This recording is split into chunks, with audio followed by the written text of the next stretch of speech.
ఈ video. So ఇక్కడ ఈ వీడియోలో మనం బాండ్ పారామీటర్స్ గురించి అబ్జర్వ్ చేద్దాం.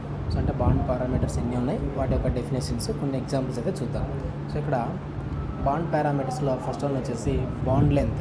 సో ఇక్కడ బాండ్ లెంత్ అంటే ఏంటి? So what is bond length?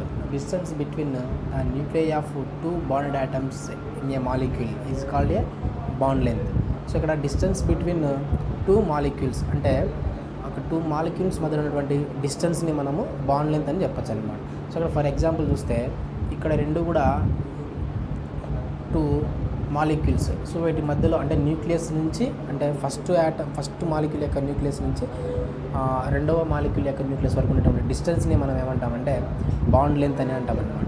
Distance between the nuclei of two bonded atoms is in a molecule is called a bond length.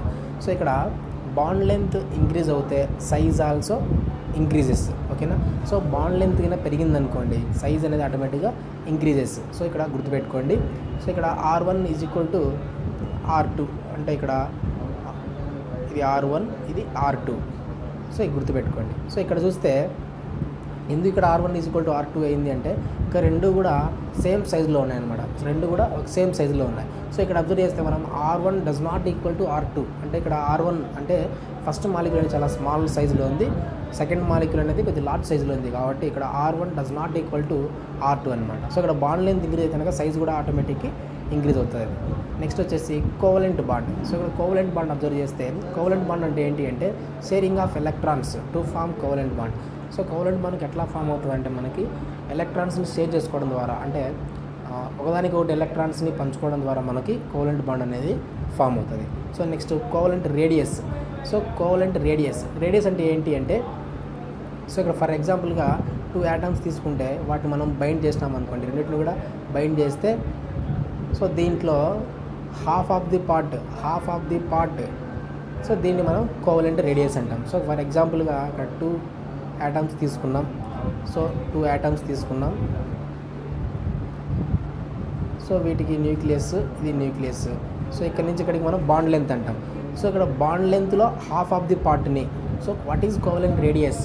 Half of the part of bond length is called covalent radius. So ఇది మనం covalent radius అంటాం అనమాట.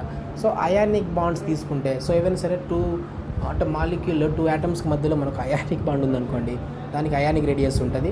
So metallic bonds ఉంటే metallic radius ఉంటుంది అనమాట. అర్థమైందా? So ఇక్కడ ఒకవేళ వాండర్వాల్స్ బాండ్స్ ఉంటే దానికి మనకు వాండర్వాల్ రేడియస్ అనేది ఉంటుంది అనమాట. సో ఇక్కడ వాండర్వాల్ రేడియస్ అంటే ఏంటి అంటే there is a no bond formation. So ఇక్కడ వాండర్వాల్ బాండ్స్ అనేది చాలా వీక్ బాండ్ అనమాట. Van der Waal bond is weak bond. So కాబట్టి ఇక్కడ దీన్ని మనం వాండర్వాల్ బాండ్ని మనము నో బాండ్ ఫార్మేషన్ కూడా అనొచ్చు అనమాట. సో ఇక్కడ టూ యాటమ్స్ తీసుకుంటే వీటి మధ్యలో మనకి డాటర్ లైన్స్తో బాండింగ్ ఉంది. డాటర్ లైన్స్ బాండింగ్ అంటే ఏంటి అంటే ఈజీలీ బ్రేకింగ్, అంటే అది అంత స్ట్రాంగ్గా ఉండదన్నమాట, వీక్ బాండ్. ఓకే. సో ఇక్కడ చూడండి, van der Waals radius is greater than covalent radius. So ఇక్కడ వాండర్వాల్ రేడియస్ అనేది ఎక్కువగా ఉంటుంది కోవలెంట్ రేడియస్తో కంపేర్ చేస్తే. సో ఎందుకు అంటే ఇక్కడ మనకి కోవలెంట్ రేడియస్ అంటే ఏంటి అంటే సో కోవలెంట్ బాండ్ ఉన్నప్పుడు half of the part of bond length. So ఇక్కడ వాండర్వాల్ రేడియస్లో మనకి టూ యాటమ్స్ మధ్యన మనకు లెంత్ అనేది చాలా ఎక్కువగా ఉంటుంది. సో డిస్టెన్స్ అనేది చాలా ఎక్కువగా ఉంటుంది. సో దీంట్లో హాఫ్ ఆఫ్ ది పార్ట్ చేస్తే కనుక మనకి కోవలెంట్ రేడియస్తో కంపేర్ చేస్తే వాండర్వాల్ రేడియస్ అనేది చాలా ఎక్కువగా ఉంటుంది. ఓకేనా? సో ఇది దానికి సంబంధించినటువంటి ఎగ్జాంపుల్. ఓకే. సో ఇక్కడ మనం కోవలెంట్ రేడియస్, సో ఇది కోవలెంట్ రేడియస్ తీసుకుంటే సో కోవలెంట్ రేడియస్లో 99 పికోమీటర్స్ PM అనేది ఉందన్నమాట. హాఫ్ ఆఫ్ ది బాండ్ అంటే రేడియస్. సో టోటల్గా బాండ్ లెంత్ వచ్చేసి 198 PM. సో దీంట్లో కోవలెంట్ రేడియస్ వచ్చేసి 99 PM అనమాట. అదే ఇక్కడ మనకు వాండర్వాల్ రేడియస్లో అబ్జర్వ్ చేస్తే 360 అనేది టోటల్గా దాని యొక్క బాండ్ లెంత్ అయితే దాంట్లో హాఫ్ ఆఫ్ ది పార్ట్ 180 పికోమీటర్స్. అంటే ఇక్కడ వాండర్వాల్స్ రేడియస్ అనేది సో వాండర్వాల్ రేడియస్ అంటే వాండర్వాల్ బాండ్ అనేది మనకు చాలా వీక్ బాండ్, అంటే వాటి మీద డిస్టెన్స్ అనేది చాలా ఎక్కువగా ఉంటుంది అనమాట. సో వాటి మీద డిస్టెన్స్ ఎక్కువ ఉండడం వల్ల అట్రాక్షన్స్ అనేవి చాలా తక్కువగా ఉంటాయి. సో కాబట్టి దీన్ని మనం నో బాండ్ ఫార్మేషన్ అనొచ్చు.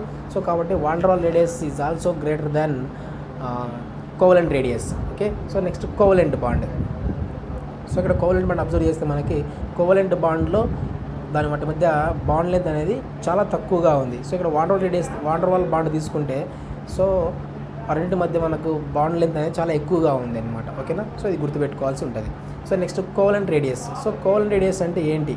సో ఇక్కడ టూ యాటమ్స్ తీసుకుంటే వాటి మధ్యలో ఉన్నటువంటి బాండ్ లెంత్ ఇది. సో బాండ్ లెంత్లో హాఫ్ ఆఫ్ ది పార్ట్ని మనం కోవలెంట్ రేడియస్ అంటాం అనమాట. ఓకేనా. సో ఇక్కడ A is equal to, so ఇక్కడ 2 ఏలు తీసుకుంటే ఏ ఈజ్ ఈక్వల్ టు DAA/2. ఓకేనా. So DAA/2, A is equal to DAA/2. ఓకేనా. సో ఇక్కడ నెక్స్ట్ ఒకవేళ మనము HCl తీసుకుంటే Hetero diatomic molecules. So Hetero diatomic molecules మనం అబ్జర్వ్ చేసినట్లయితే, సో ఇక్కడ హైడ్రోజన్ తీసుకున్నాం. హైడ్రోజన్ అనేది మనకు చాలా స్మాల్ కాబట్టి చిన్నగా తీసుకున్నాం హైడ్రోజన్. సో హైడ్రోజన్ కంపేర్ చేస్తే కొద్దిగా పెద్దగా కాబట్టి పెద్ద మాలిక్యూల్ తీసుకున్నాం. సో వీటి మధ్యన మనం బాండ్ లెంత్ అబ్జర్వ్ చేస్తే RA/RB అనమాట. సో రెండింటికి మనము ఏ తీసుకుంటే ఏ ఈజ్ ఈక్వల్ టు DAB/2 అనమాట. సో దీని యొక్క ఫార్ములాస్ వచ్చేసి DAB is equal to RA+RB. So ఇక్కడ RA అంటే ఏంటి అంటే హైడ్రోజన్ యాటమ్. సో RB అంటే chlorine atom plus C into XA minus XB. So ఈ వాల్యూని బేస్ చేసుకొని మనము దాని యొక్క కోవలెంట్ రేడియస్ని ఐడెంటిఫై చేయొచ్చు. సో ఇక్కడ XA is equal to atomic A, electron negativity of atomic A. XB is equal to electron negativity of B. So ఇక్కడ C is equal to ఇక్కడ C ఈజ్ ఈక్వల్ టు 0.008 అంటే second period ఎలిమెంట్స్కి. So మనకు periodic టేబుల్లో second period elements observe చేస్తే దాని యొక్క C value వచ్చేసి 0.008. So ఇక్కడ నెక్స్ట్ సిలికాన్ ఫాస్ఫరస్ వీటిని అబ్జర్వ్ చేస్తే వీటి యొక్క వాల్యూ వచ్చేసి C ఈజ్ ఈక్వల్ టు 0.006 అనమాట. ఓకేనా. సో ఇక్కడ నెక్స్ట్ ఆల్కైన్స్లో అబ్జర్వ్ చేస్తే ఆల్కైన్స్ యొక్క బాండ్ లెంత్ అనేది ఎక్కువగా ఉంటుంది వీటితో కంపేర్ చేస్తే. సో ఆల్కైన్స్తో కంపేర్ చేస్తే, సో ఇక్కడ ఆల్కీన్స్ తీసుకుంటే ఆల్కీన్స్లో బాండ్ లెంత్ కొంచెం తక్కువగా ఉంటుంది. సో ఆల్కైన్స్లో చాలా తక్కువగా ఉంటుంది వీటితో కంపేర్ చేస్తే, ఆల్కీన్స్లో కంపేర్ చేస్తే. సో ఇక్కడ బాండ్ లెంత్ ఇంక్రీజ్ అయింది అనుకోండి, సో లెస్ ఎనర్జీ. సో అంటే వాటిని బ్రేక్ చేయడానికి చాలా తక్కువ ఎనర్జీ కావాలన్నమాట. సో ఇక్కడ బాండ్ లెంత్ తక్కువగా ఉంటే అంటే వాటి మీద సైజ్ అనేది తక్కువగా ఉంటే సో కొంత ఎనర్జీ అనేది ఎక్కువ కావాలి. సో నెక్స్ట్ ఆల్కైన్స్లో అబ్జర్వ్ చేస్తే వీటి బాండ్ లెంత్ దీని యొక్క అంటే వీటి మధ్యలో ఉన్నటువంటి బాండ్ లెంత్ చాలా ఎక్కువ. దేంతో కంపేర్ చేస్తే ఆల్కీన్స్తో కంపేర్ చేస్తే. సో కాబట్టి వాటి యొక్క బాండింగ్ ఎనర్జీ అనేది అయనైజేషన్ ఎనర్జీ అనేది చాలా ఎక్కువ అవసరం. సో నెక్స్ట్ వచ్చేసి bond enthalpy. So second parameter bond enthalpy. So ఇక్కడ what is bond enthalpy? So amount of energy required to break 1 mole of bond. అంటే ఏదైనా సరే 2 యాటమ్స్ మధ్య ఉన్నటువంటి బాండ్ని మనం బ్రేక్ చేయాలంటే కావాల్సినటువంటి ఎనర్జీని మనం bond enthalpy or bond energy అని చెప్తామన్నమాట. సో దీని యొక్క యూనిట్స్ వచ్చేసి కిలోజౌల్ పర్ మోల్. ఓకేనా. సో కిలోజౌల్ పర్ మోల్ అనేది బాండ్ ఎంథాల్పీ యొక్క యూనిట్స్. సో ఇక్కడ H2 మాలిక్యూల్ అబ్జర్వ్ చేస్తే 2 హైడ్రోజన్ యాటమ్స్ ఉన్నాయి. 2 హైడ్రోజన్ యాటమ్స్. సో వీటి మధ్యలో ఉన్నటువంటి మనకు బాండ్ ఎంథాల్పీ అంటే 435.8 kilojoule per mole. So next H2 gases స్టేట్లో ఉన్నట్లయితే Hg ప్లస్ Hg, ఇక్కడ G మీన్స్ గ్యాసెస్ స్టేట్ అనమాట. సో ఇక్కడ నెక్స్ట్ దీని ఎట్లా రాస్తామంటే ΔAH standard is equal to 435.8 kilojoule per mole. So next ఇక్కడ ఆక్సిజన్ మాలిక్యూల్ అబ్జర్వ్ చేస్తే ఆక్సిజన్ మధ్యలో మనకు డబుల్ బాండ్ అనేది ఉంటుంది అనమాట. సో దీన్ని ఎనర్జీని మనం బ్రేక్ చేయాలంటే కొంత ఎక్కువ ఎనర్జీ కావాలి. సో కాబట్టి ఇక్కడ ΔAH standard is equal to 498 kilojoule per mole. So next nitrogen తీసుకుంటే నైట్రోజన్ మధ్యలో మనకి ట్రిపుల్ బాండ్ అనేది కనిపిస్తుంది. అంటే ఆల్కైన్స్ ట్రిపుల్ బాండ్ అనేది కనిపిస్తుంది అనమాట. సో ఈ ట్రిపుల్ బాండ్ని మనం బ్రేక్ చేయాలంటే మోర్ ఎనర్జీ కావాలి. సో దేంతో కంపేర్ చేస్తుంటే H2 అండ్ O2తో కంపేర్ చేస్తే N2లో ఉన్నటువంటి 3 బాండ్స్ మనం బ్రేక్ చేయాలంటే మోర్ ఎనర్జీ కావాలి. So ΔAH standard is equal to 946.0 kilojoule per mole. So next larger the bond dissociation enthalpy stronger will be the bond. So ఇక్కడ లార్జ్డ్ dissociation enthalpy అనేది ఎక్కువగా ఉంటే అంటే ఈ వాల్యూ కింద మనకి ఎక్కువగా ఉందనుకోండి, సో దాని యొక్క సో ఆ N2 మాలిక్యూల్ అనేది కూడా చాలా స్ట్రాంగ్గా ఉంటుంది అనమాట.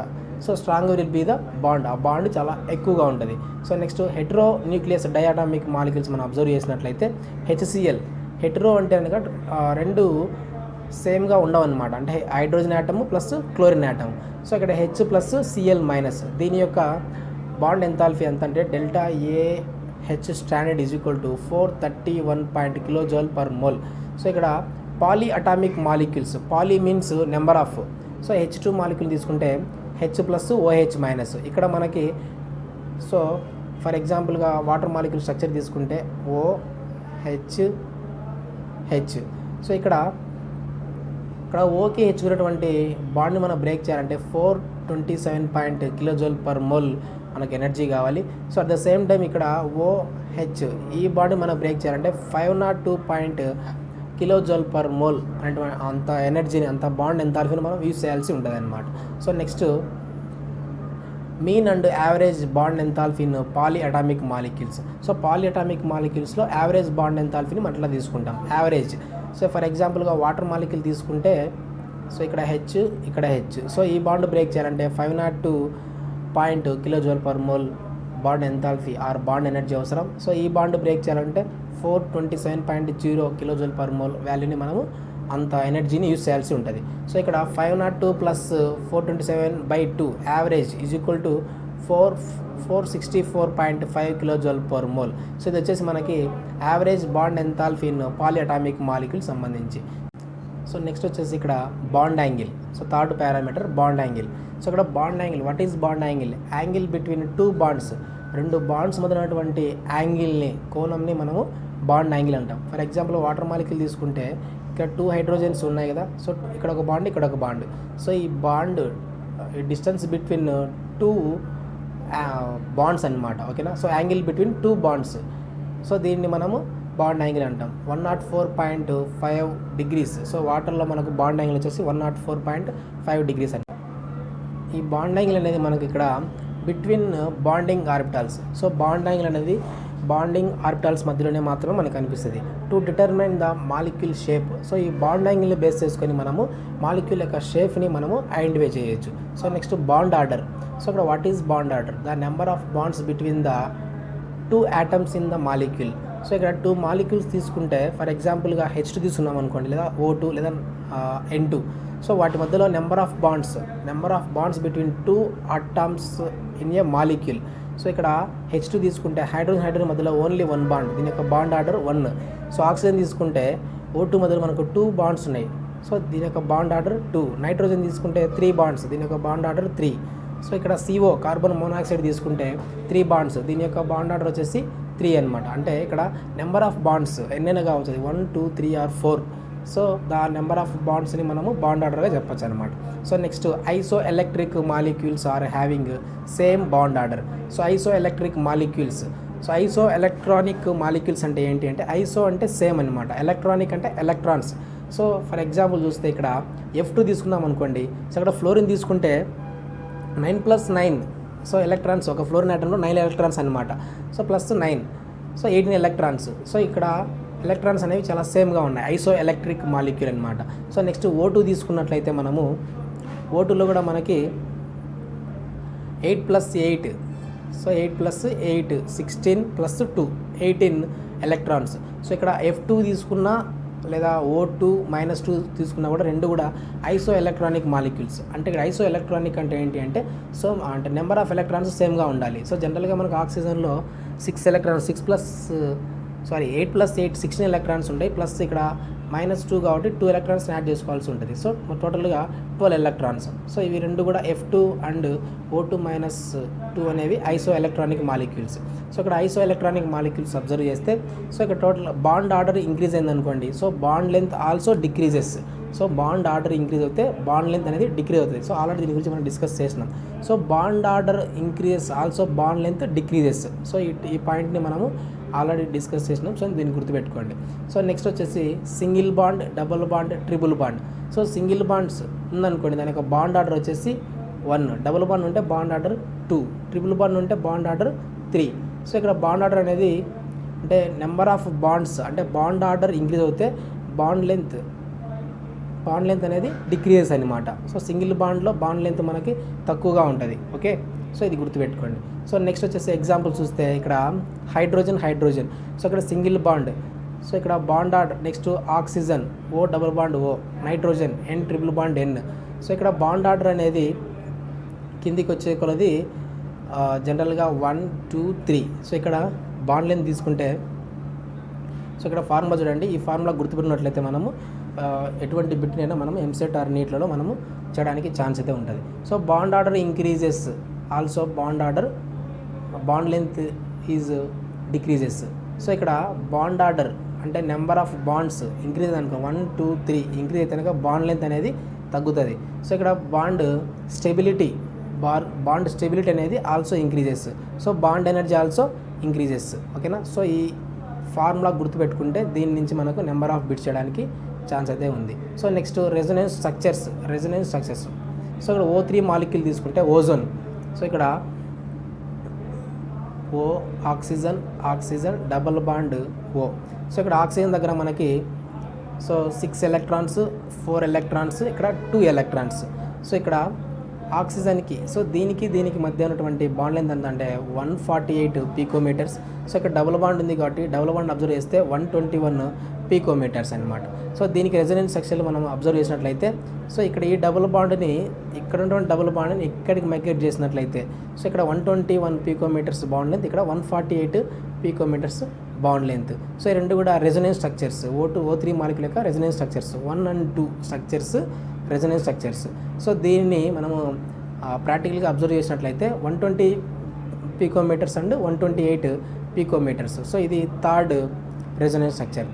సో ఇక్కడ first and second structures are canonical structures అనమాట. సో ఈ రెండింటిని మనము కొనోనికల్ స్ట్రక్చర్స్ అంటాం.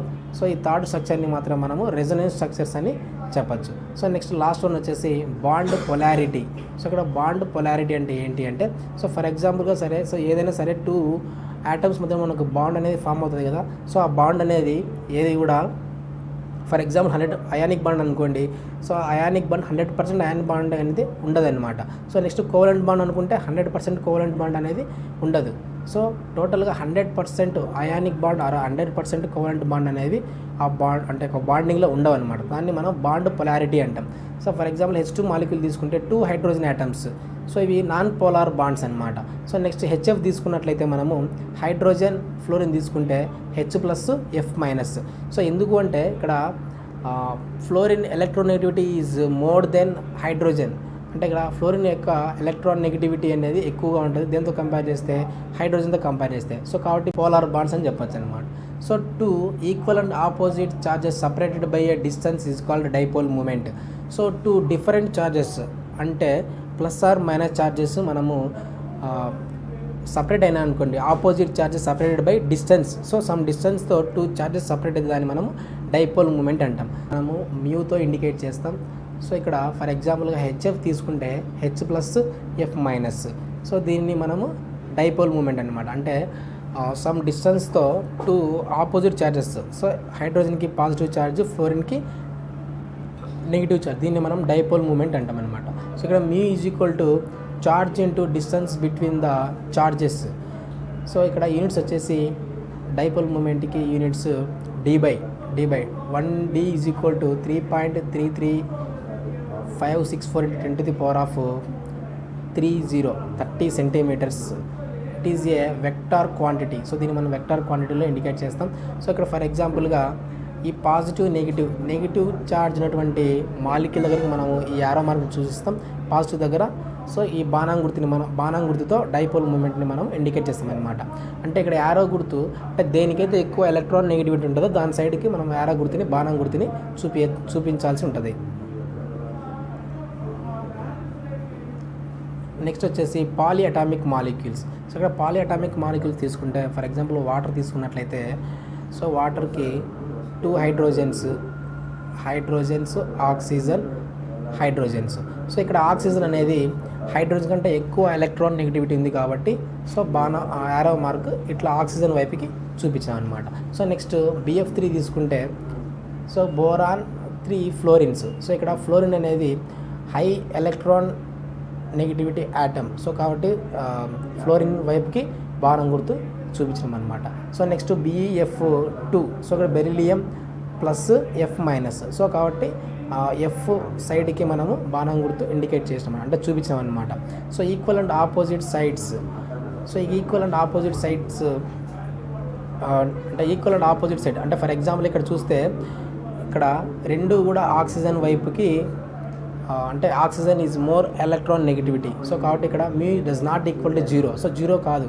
So musical does not equal 0 అంటే సమ్ వాల్యూ, అది నెగిటివ్ చార్జెస్ కావచ్చు, పాజిటివ్ వాల్యూ కావచ్చు, నెగిటివ్ వాల్యూ కావచ్చు. సో నెక్స్ట్ ఇక్కడ BF3ని అబ్జర్వ్ చేస్తే ఇక్కడ సో ఇక్కడ ఒకటేమో ఇట్లా ఉంది, దీనికి ఆపోజిట్ సైడ్ ఈక్వల్గా ఇంకోటి ఉందన్నమాట. సో దీని యొక్క net dipole moment is equal to 0, mu is equal to 0 అనమాట.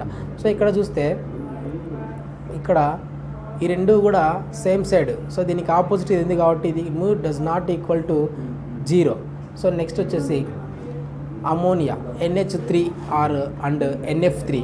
సో NH3లో అబ్జర్వ్ చేస్తే nitrogen having a lone pair of electrons.